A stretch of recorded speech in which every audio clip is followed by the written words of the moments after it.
This is my 1992 Suzuki Samurai called Suzuki. In 2019, my mum and dad gave it to me as my first car, but unfortunately she failed her MOT on a load of welding. Luckily, Grandad Brock is an absolute legend at restoring old rusty cars, so he taught me a thing or two. I was so eager to get her back on the road that I never actually finished the restoration. Now I'm on a mission to restore her before summer so I can drive her with the top down in the sun. Can we achieve this? I guess we'll find out.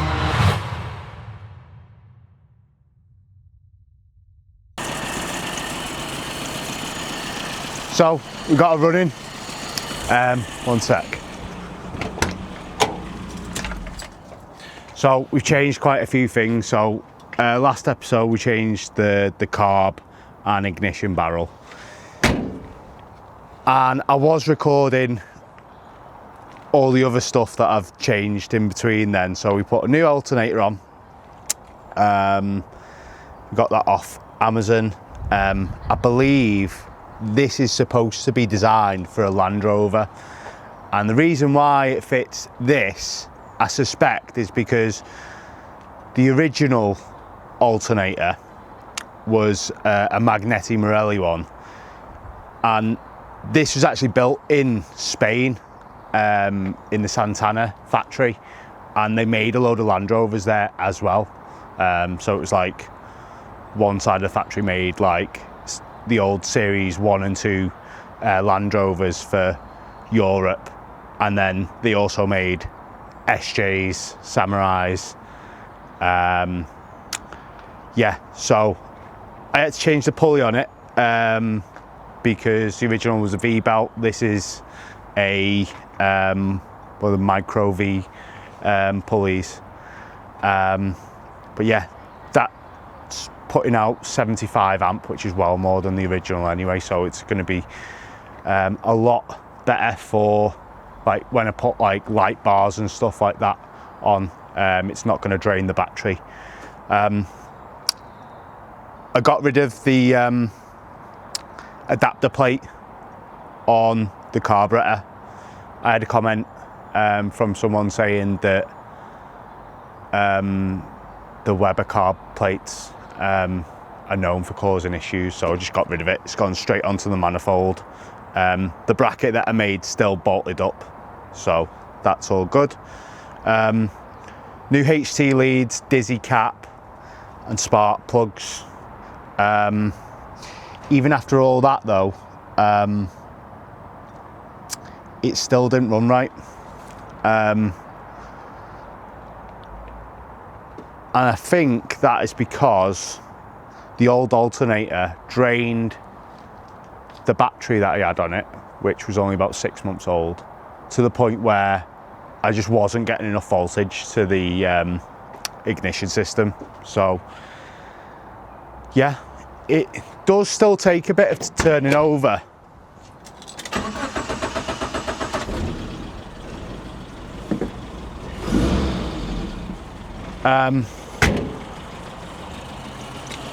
But I've got a solution for that.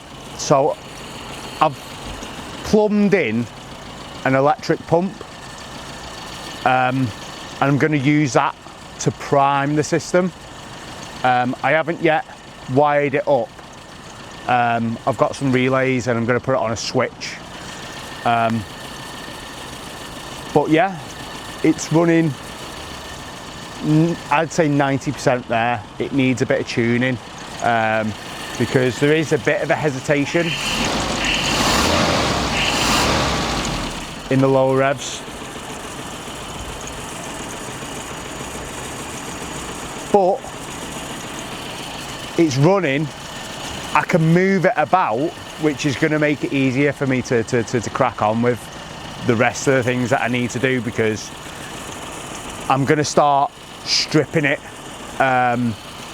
take all the interior out, the bumpers, the side skirts, and we can start actually prepping it for paint then.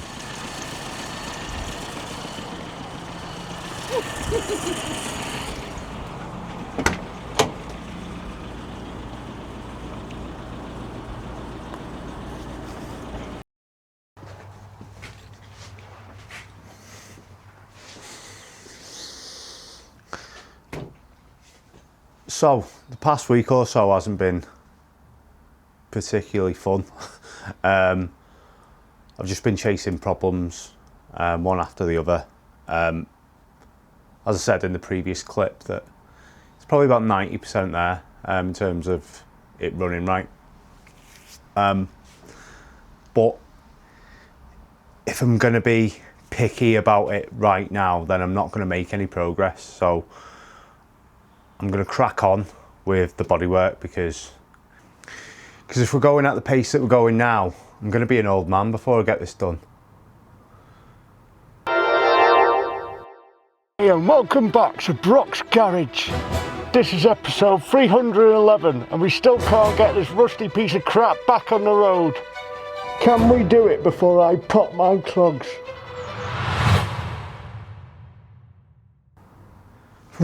What a horrible thought. Anyway, so I bought some doors off eBay for 150 quid, so we're going to go jump in Works van and we're going to go and get them.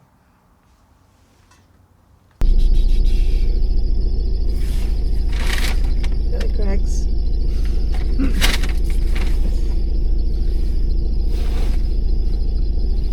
Cappuccino.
Just picked up the doors. He's a nice old man, bit of a hoarder. He said he's had them for 25 years in his shed, so yeah. But they look all straight and well, they've already been painted once, originally red, now black, and I'm going to paint them white. On the way home, the sat-nav took us through Cannock Chase District, a lovely little forest. Kind of reminded me of the first drive with Suzuki in Delamere Forest after I got her back on the road the first time.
So here are new doors.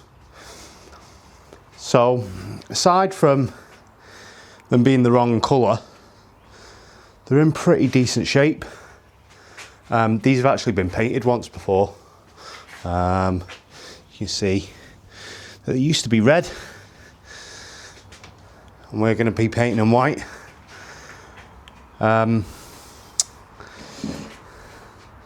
Yeah, even the door cards are in pretty decent nick, better than the ones that we've got anyway. So we'll need to strip them down.